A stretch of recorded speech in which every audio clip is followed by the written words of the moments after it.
Hello. Hello. Sunita Rajput ताई बोलताय का? हा ताई, अनुभव शेअर करायचा होता. हा करा ना ताई. कुठून बोलता सांगायचंय? मी पुण्यातून बोलतेय. हा, काय अनुभव आला ताई आणि कधीपासून सेवेत येत ताई तुम्ही? ताई, मी 3 वर्षापासून सेवेत आहे. अरे वा. हम्म.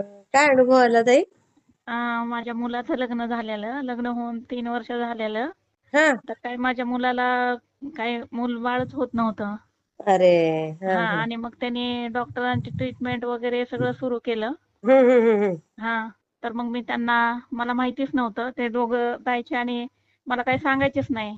तर हा हा. ज्यावेळेस मला समजलं त्यावेळेस हम्म. मी त्यांना थांबवलं. म्हटलं, डॉक्टर वगैरे अजिबात करू नका तुम्ही. हा आणि मी संकल्पयुक्त 11 गुरुवार केले.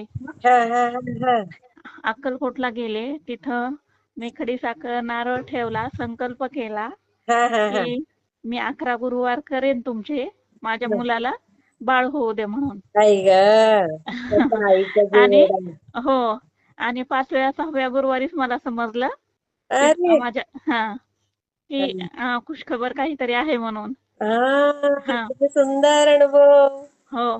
आणि मी असं बोललेली संकल्प, नारळ आणि खडीसाखर ठेवून, की हा. बाळ झालं ना तर मी, मुलगा झाला तर समर्थ नाव ठेवेल, आणि मुलगी झाली तर स्वामिनी नाव ठेवेल. वा वा वा. हा हा. हा.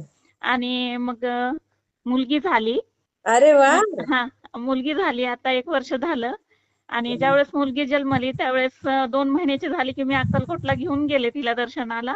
अरे. आणि ताई, एवढी गर्दी होती, एवढी गर्दी होती ना, खूप गर्दी होती. हा. आणि एवढ्या गर्दीतून आम्हाला दर्शन झालं. सगळे म्हणायचे की आम्हाला, जाऊ द्या लहान बाळ आहे, पुढे जाऊ द्या लहान बाळ आहे, पुढे जाऊ द्या लहान बाळ आहे. असं म्हणत म्हणत आम्ही स्वामींच्या जवळ गेलो आणि तिथं दर्शन केलं. बाळाला तिथं म्हणजे डोकं टेकवलं आणि बाहेर निघालो आम्ही. वा. काय पाहिजे ताई बघा. किती हो. चांगलं ऐकतात आपलं. हम्म. किती सुंदर अनुभव ताई. मी शेअर करते हा. हो हो ताई. हा, श्री स्वामी समर्थ ताई. श्री स्वामी समर्थ ताई.